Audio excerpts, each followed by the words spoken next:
Bismillahirrahmanirrahim. Alhamdulillahirabbil alamin. Bihi nasta'in 'ala umuri dunya wad din. Sallallahu ala sayyidina Muhammadin wa ala alihi wa alihi wa sahbihi ajma'in. La hawla wa la quwwata illa billahil aliyyil azim.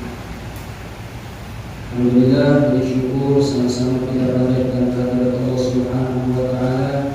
Sampai saat ini kita masih diberikan nikmat iman, nikmat Islam, nikmat sehat walafiat, sehingga kita dapat kembali hadir di tempat yang mulia ini.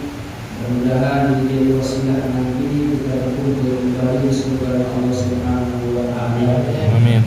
Waalaikumsalam. Kita lupa kita sambungkan kepada junjungan yang Habibur wa Nabiyyur Maulana Muhammadin sallallahu alaihi wasallam, pada keluarga Nabi, pada sahabat Nabi. Mudah-mudahan kita selaku umat Nabi mendapatkan syafaat yaumil qiyamah. Amin. Ya rabbal alamin. Hadirin jamaah sekalian, melanjutkan pengajian kita tentang kitab cabang iman pembuktian. Di awal sudah dikabarkan oleh musannif bahwa iman itu bercabang-cabang, ada 77 cabang iman. Yang sudah kita pelajari itu baru ada 11,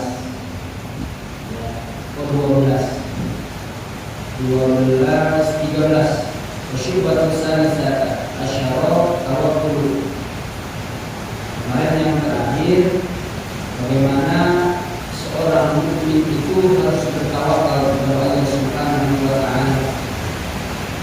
Bahkan mengarang menyebutkan bahwa kemarin tawakal itu terbagi tiga. Ayatuna halu bihaqqillah ta'ala wa bittiqati bikafalatihi wa inayatihi ka'ali bittiqati bil waqi'. Jadi ada orang yang bertawakal, yaitu tawakalnya seperti dia punya wakil. Kalau kita digambarkan itu, kemarin sudah dikasih tahu, masukin motor ke dalam rumah, tutup pintunya, kunci, lalu bilang tawakal. Itu yang disebut tawakal. Ada usaha. Ya. Jangan sampai motor taruh di luar, kuncinya ngegantung, sudah kita pasarkan kepada Allah. Itu bukan tawakal, bukan main.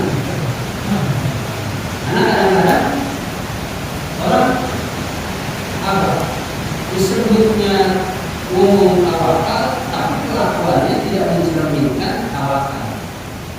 Sudah rezeki Allah yang menanggung, harus subuh, kadang-kadang sembahyang buka kan kepala-kepala tidur, tapi ngomongnya rezeki Allah yang menanggung.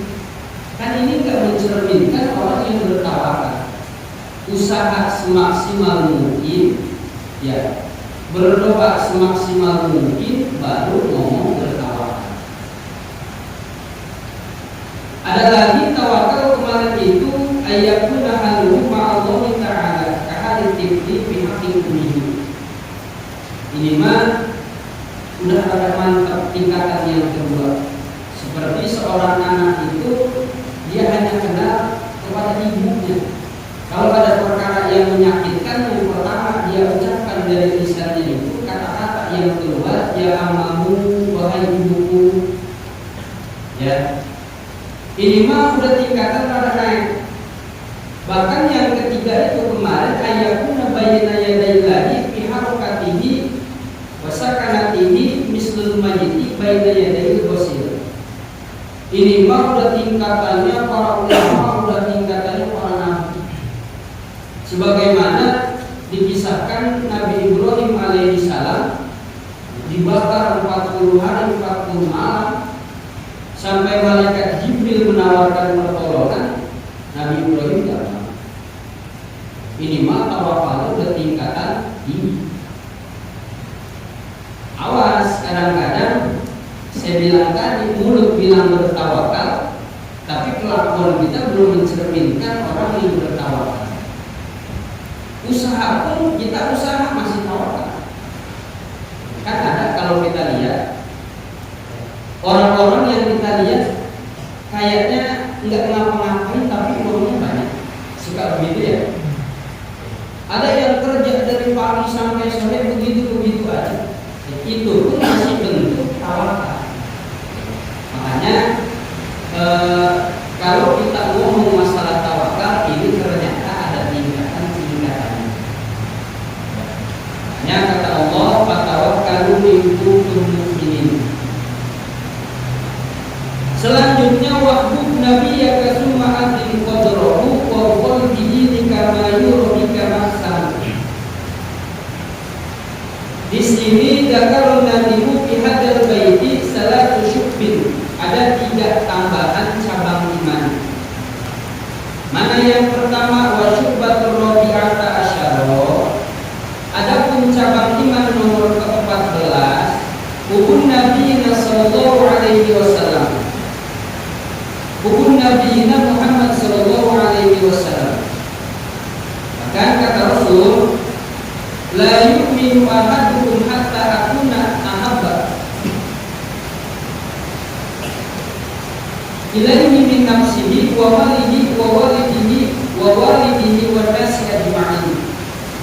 Belum dikatakan sempurna imannya seseorang kalau belum mencintai Nabi yang melebihi cinta dia kepada keluarga daripada dirinya sendiri, daripada anak, istri, wanasi ajma'in, bahkan manusia-manusia yang lain. Rasul, cinta kepada Rasul ini harus diutamakan. Kalau misalnya kita pasang badan, yang dimaksud dengan manusia golihaulah madhuri, satu dari para kerabat, orang-orang yang kita kenal, wal jiran wal ashab wa ghairihi. Dan cinta kepada Rasul huwa ainuhu billahi ta'ala. Cinta kita kepada Rasul ini merupakan bentuk cinta kita kepada Allah di awal ketika kita. Ya. Wa kadzalika hubul ulama wal atqiyah. Bukti kita cinta kepada Nabi harus mencintai ulama. Makanya nggak mungkin kita langsung bisa cinta kepada Nabi kalau nggak mencintai ulama. Ini jadi gambaran. Mohon maaf, di zaman sekarang itu orang itu pengennya serba instan. Apa-apa pengennya instan. Pulang kerja lapar, istri belum masak, kata istri tunggu pulang sedikit lagi sebelum ini aja pakai telur enak. Tiap hari kita konsumsi mie yang ada apa? Sakit, nggak enak. Biar kata instan ya pasti ada apanya, ada nggak enaknya. Nah orang itu mohon maaf, ngaji itu pengennya instan zaman sekarang.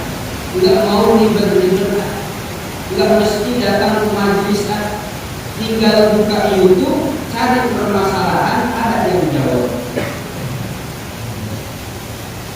Dan saya bilang banyak di YouTube itu mohon maaf, ya bukan berarti menyalahi orang, bukan.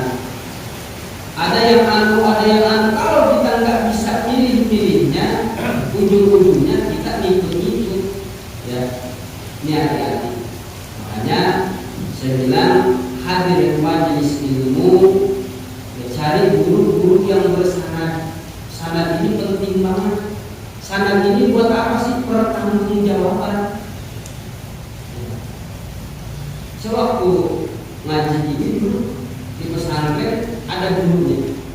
Guru saya ngaji ada gurunya terus sampai ditanya seperti itu. Kalau mentoknya di YouTube, ya berapa dari YouTube? Ya. Nah makanya kalau memang kita cinta kepada Allah, cinta kepada Rasul, cinta kepada ulama, ya. Dan orang-orang yang bertakwa, li'anna Allah Ta'ala yuhibbuhum wa hum yuhibbunahu. Karena Allah mencintai para ulama dan orang-orang yang bertakwa. Wa hum yuhibbunahu, dan mereka para ulama ini mencintai Allah. Wa kullu dzalika yarji'u ila hubbil asli fala yatazawwaju illa ghairihi. Fala mahbubu bil haqiqati inda dawil basairi ila Allah ta'ala. Ya. Karena tidak ada hakikat cinta bagi orang yang memang takwa yang udah benar-benar kecuali memang cinta kepada Allah. Kenapa menikah? Ya karena memang disuruh sama agama. Kalau kita kan disebutnya cintanya masih ya begitu lah. Ya, karena masih menuruti hawa nafsu kalau kita bilang gitu ya. Karena memang nikah itu satu anjuran di dalam agama. Makanya kata Rasul seburuk-buruknya umatku itu yang mati dalam keadaan ya bujana. Sibuk cari dunia tanpa memikirkan nikah. Ya, karena nikah ini satu apa? Sunnah Rasul. Kecuali memang kita itu sibuk memikirin agama. Seperti Imam Nawawi. Beliau itu umurnya 40 tahun belum sempat menikah. Kenapa belum sempat menikah? Karena saking asiknya ngurusin agama. Sibuk ngurusin agama sampai nggak ada kepikiran buat nikah. Ini mah beda lagi urusannya. Kan banyak nih sekarang orang-orang yang nggak mau nikah dengan alasan ini dan itu. Kalau memang ngaku cinta kepada Rasul, mengikuti sunnah Rasul ya bagusnya nikah.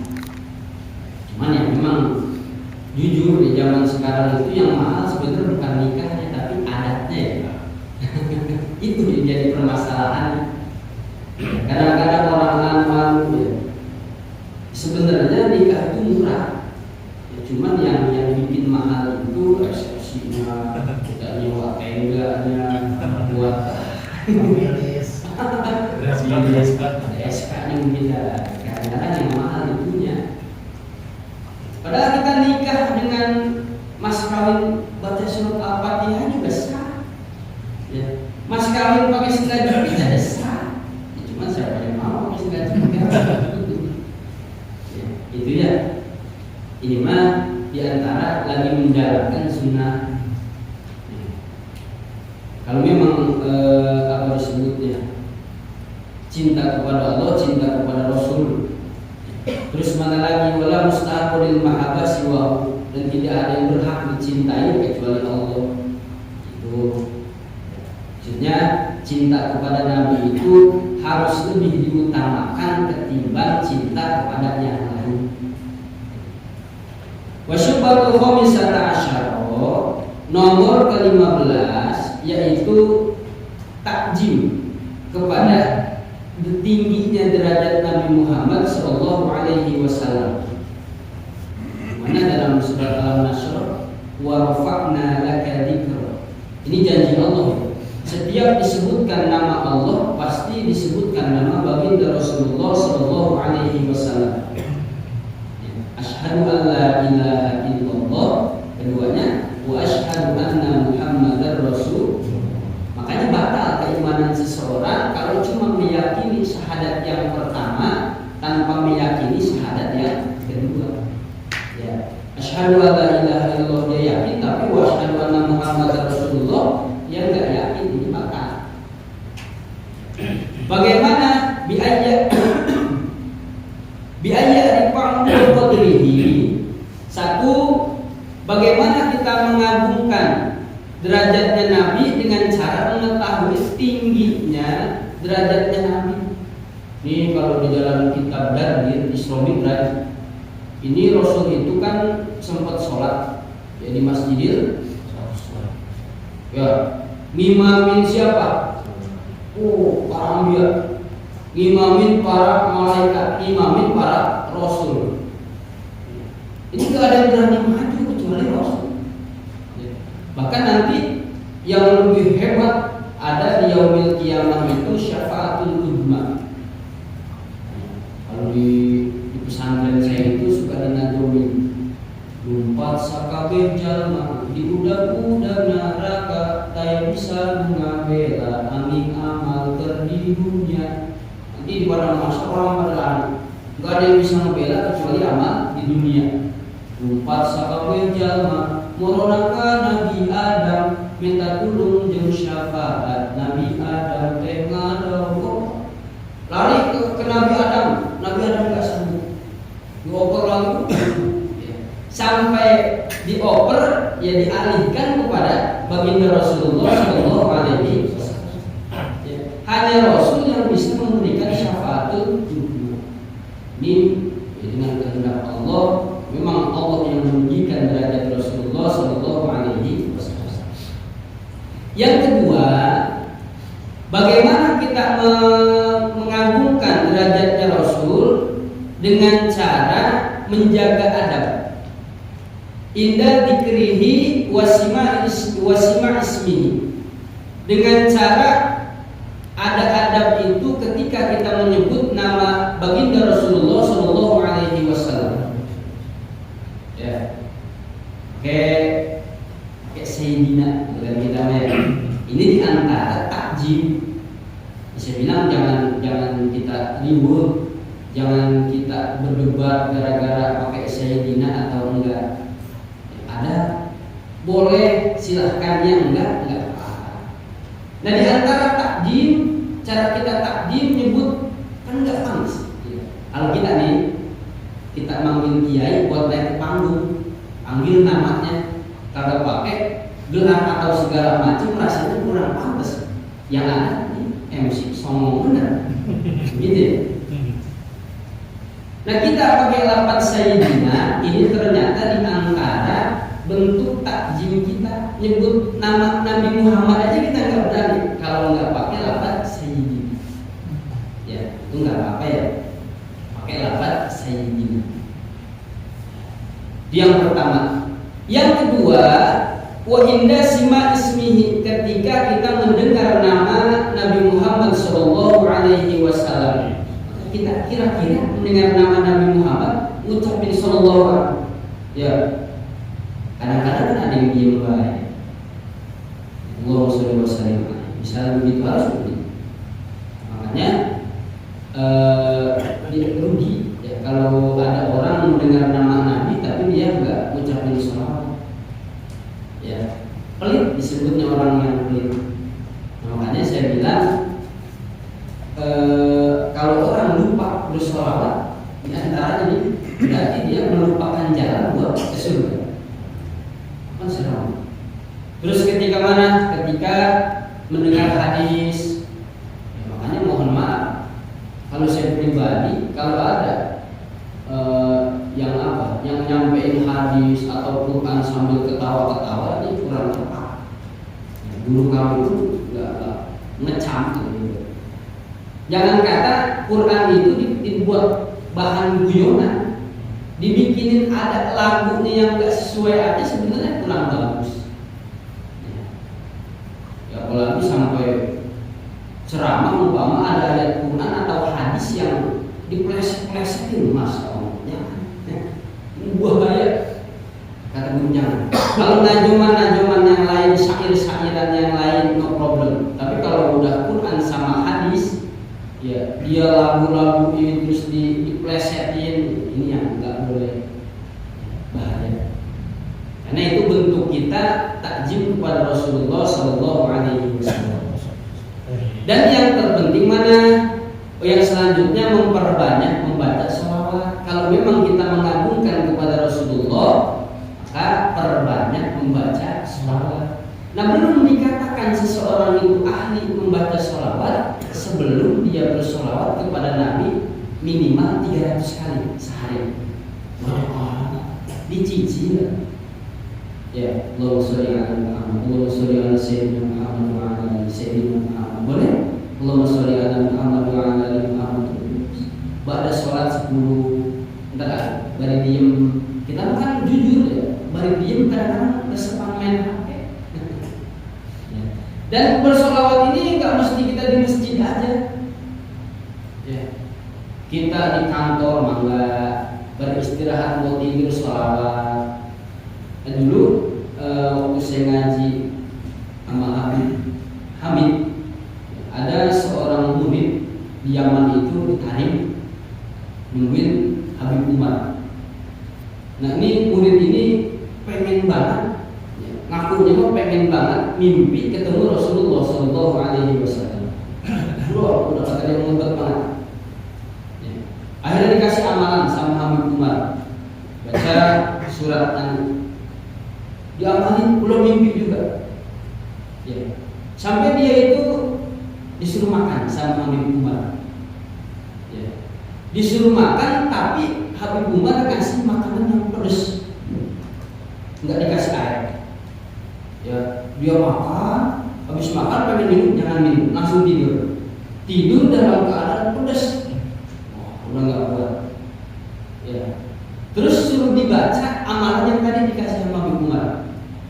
Udah mau pedas, disuruh baca yang tadi. Ya, kalau nggak salah sudah inna fatahna, kalau nggak salah itu. Nah begitu bangun tidur ternyata ditanya apa mimpinya ketemu Rasul. Saya mimpi air terjun, mandi di situ, minum sebanyak-banyaknya. Nah, berarti tidurnya lebih mengharapkan air putih ketimbang mimpi bertemu Rasulullah. Ya. Yang pertama harus ada benar-benar rasa ingin bertemu Rasulullah. Dan yang kedua, mohon maaf, kalau ada orang ngaku-ngaku bertemu dengan Rasul, ya, tapi dia disebutnya apa? Dalam keadaan yang enggak baik. Ini karena memang iblis itu, setan itu nggak bisa menyerupai wajah Rasul, tapi ngaku-ngaku saya Rasul juga, itu bisa. Ya, ini mesti ngaji kitab apa saya lupa. Jadi di situ disebutkan sifat-sifatnya Rasul. Wajah Rasul segini, ya rambut Rasul, tapi bukan digambar, nggak boleh, haram. Ya, nggak boleh digambar, nggak boleh dilukis. Nah orang yang udah ngaji kitab itu, ya itu bisa kemungkinan kalau memang dia udah ngaji dan pengen banget bertemu Rasul bisa. Kalau macam-macam kita mah ya masya Allah rada susah kalau kita.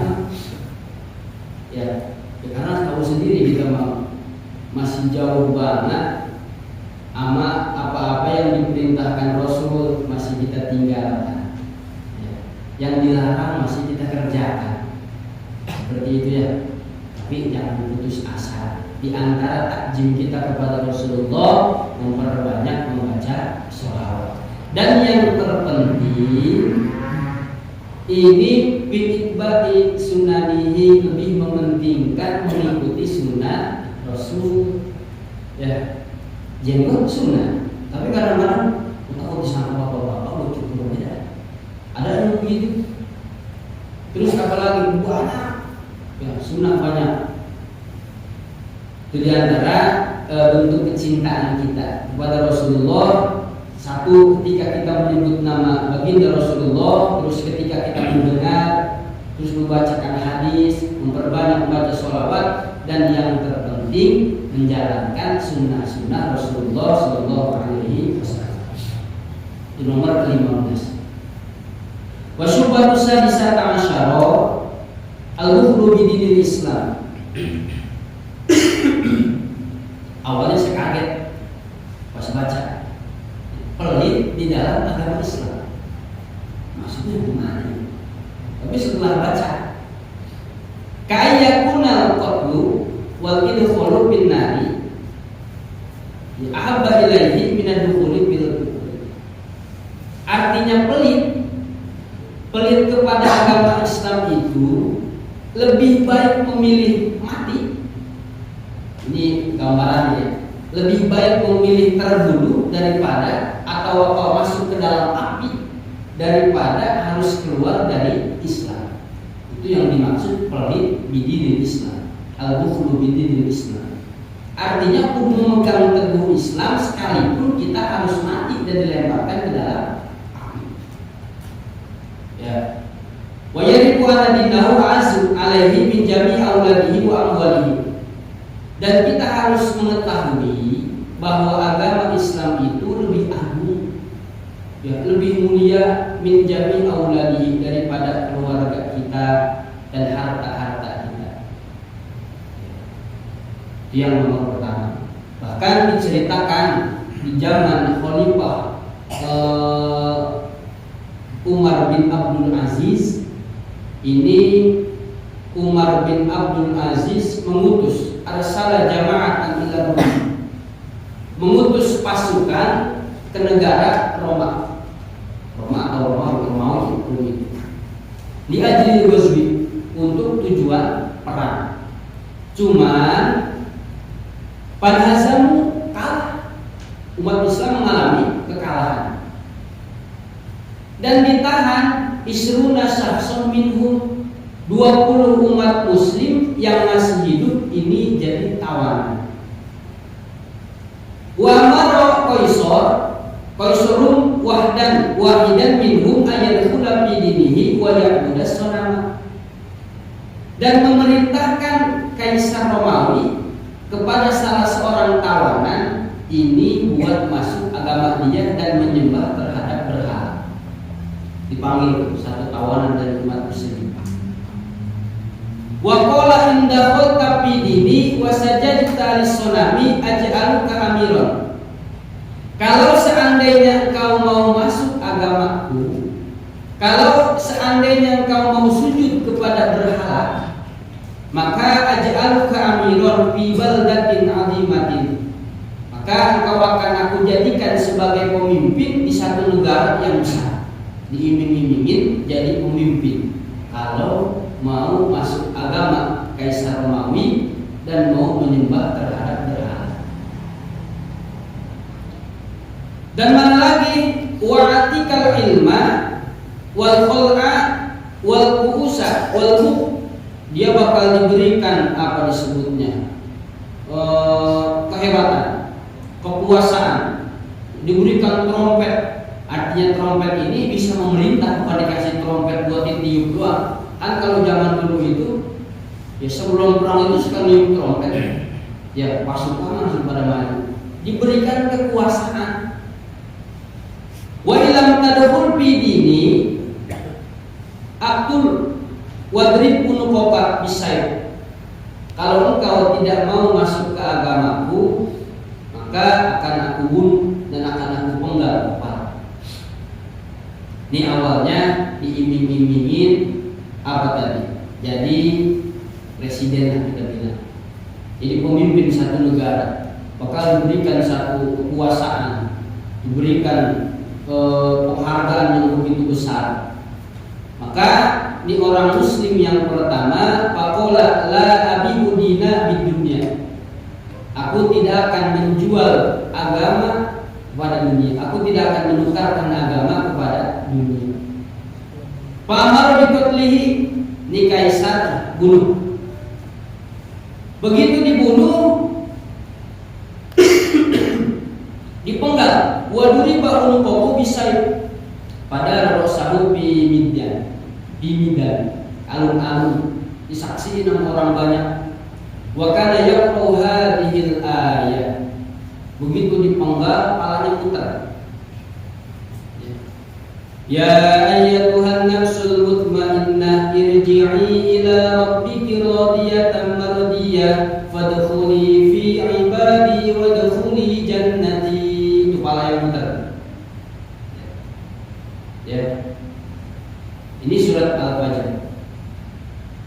Bukannya gimana nih Kaisar Romawi kesel, pagodoba Kaisar Khadasani, ngambil yang kedua, kawanan yang kedua.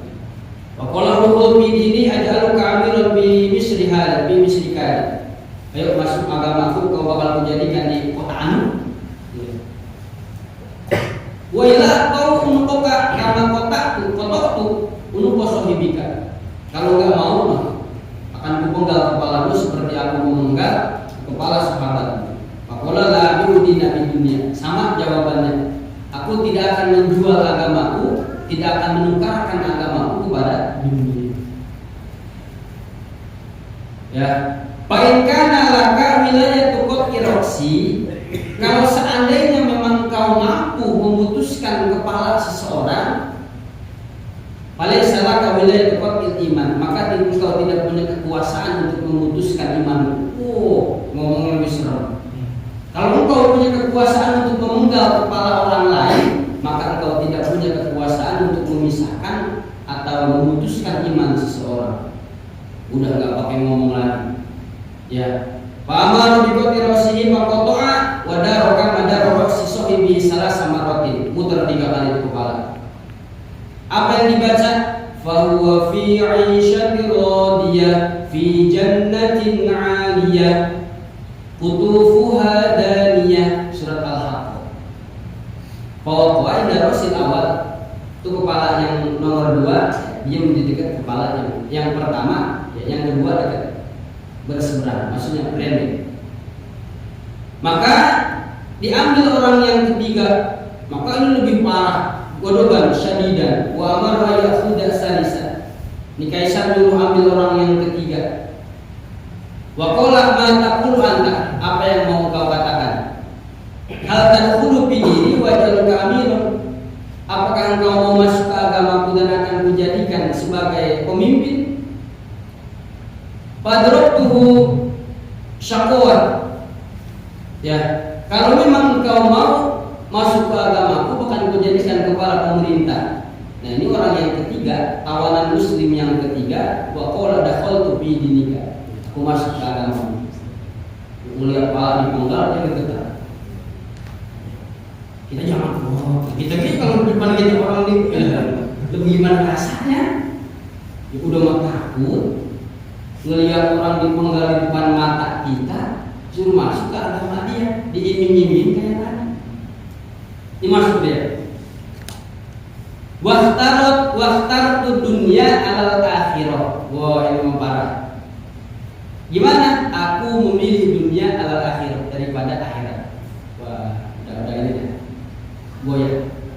Yang 1, 2 selamat, nomor ketiga dia goyah. Maka waqala Kaisar wazir. Ya. Nyuruh nih Kaisar kepada menteri. Menteri kullahu in kunta mana tadi? Uktub lahu masalan wa'atihi, suruh bikin satu surat keputusan SK lah. Ya. Dia ini yang kedua mana? Kasih wanita penghibur, kasih penghargaan, kasih lagi kekuasaan. Tapi ini menterinya cerdik. Faqala wazir Yaman yamil kaifa utihi bi ghairi tajribah. Bagaimana bisa saya memberikan surat keputusan tanpa adanya ujian? Ya, dicoba dulu di tawanan yang ketiga. Ternyata enggak langsung, ya enggak langsung diberikan, kasih kita uji dulu. Ya, faqala wazir qul lahu in kunta shadiqan bi kalamika faqtul rajulan min ashabika natasaddaq kalamaka. Kalau memang sebenar-benarnya apa yang kau katakan tadi, mau masuk ke agama kami dan meninggalkan Islam, maka bunuh salah satu, ya, orang, salah satu kawan yang ada di tawanan, suruh dibunuh. Maka Pak Khodal Mal'un disebutkan yang Mal'un, ceritakan di sini.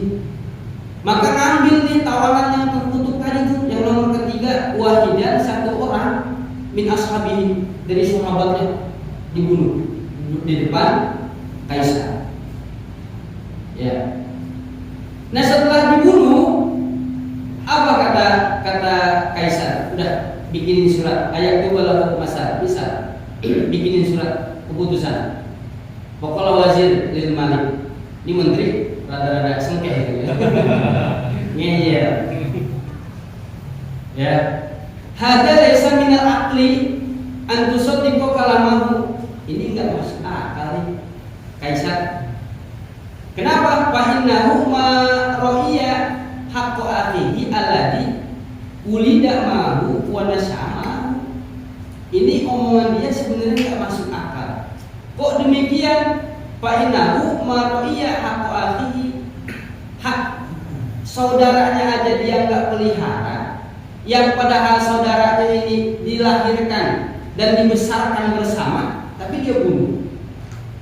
Ya, pakai payah hakuna, bagaimana dia bisa ya menjalankan hak-hak kita? Bagaimana kita udah puyeng dah. Pak amar bi qatlihi pak qata'a sahu wa darabihi, dan salah sama roti. Udah mah dia keluar dari Islam, ngebunuh temannya. Ya, udah minta surat keputusan, ternyata masih dites juga. Akhirnya si menteri bilang nggak percaya. temennya aja dibunuh, ya apalagi kita nanti kalau dia udah punya kekuasaan. Akhirnya nih orang dibunuh, tahanan yang ketiga. Sama palanya muter juga 3 kali. Cuman ayatnya yang serem dibaca. Afaman haqqo alaihi kalimatul adab afa anta tungkidu man finnar. Ya. Nah, maka dari itu di kepala pawaqa fitur bimidan walam yahdur inda saini fasor ila adabillah. Di kepala enggak nyampur sama yang dua tadi, dia menjauh. Bacanya juga surat tentang adab. Ya, na'udzubillahi min dolali minad dolal. Ya, maka kita berlindung daripada kesesatan. Ya. Ini para hadirin jamaah sekalian, jadi pelajaran buat kita. Bagaimana ujian hidup, jangan sekali-kali berani menukarkan agama kita kepada dunia. Ya, dulu saya pernah cerita ya, tangga kampung sampai rela menukarkan agamanya demi pasangan. Jangan. Yang kedua, sekarang tren banget di kita itu cinta nomor 1, agama nomor sekian. Dijaga ya, anak-anak kita, turunan kita, karena nggak ada jaminan. Yang kedua, selalu berdoa kepada Allah supaya kita mati dalam keadaan membawa iman. Terus mana lagi? Jangan sekali-kali memutuskan rahmat Allah kepada manusia. Kita rajin sholat, rajin ibadah, tapi lihat orang nggak rajin sholat, jangan sekali-kali bilang kita di neraka nih. Kenapa? Kita juga nggak ada jaminan. Ya, kita menghembuskan nafas terakhir itu bawa iman. Karena mohon maaf, setan itu lebih giat menggoda orang yang rajin ibadah ketimbang yang memang malas-malasan. Makin tinggi pohon kelapa, justru angin makin kencang di bawah di atas. Kadang-kadang bisa bergeledek pohon kelapa saking tingginya. Ya, kita kalau baru rajin ke mushola, umpama ada ujian, kadang-kadang anu jadi nggak jadi. Dan terkadang ujian orang yang mau istiqomah itu bukan sama maksiat, tapi sama ibadah lagi. Dan yang kedua, kita nggak tahu kalau ujian itu ujian, nggak sadar kita. Ya, buat istiqomah ini luar biasa sulit. Ini seperti itu ya. Setan itu nggak ada henti sampai kapan? Sampai kita mau mati, setan masih terus menggoda. Ya. Makanya jangan merasa diri udah aman daripada godaan setan. Ngeri. Karena setiap saat, karena setan itu macam-macam ya. Ada yang tugasnya itu di kamar mandi, biar orang itu lama, biar apa di kamar mandi. Ada yang tugasnya niupin mata lagi ngaji, ngantuk, mata. Masya Allah, udah kopi, udah hitam, udah yang pakai susu segala macam masih baik. Rupanya ada yang niupin, ada yang usap-usap, merem. Begitu kan ngaji beres, kita keluar, ada yang anggota. Ya, memang seperti itu. Ada yang baru duduk di musola, bentar-bentar, duduknya habis duduk.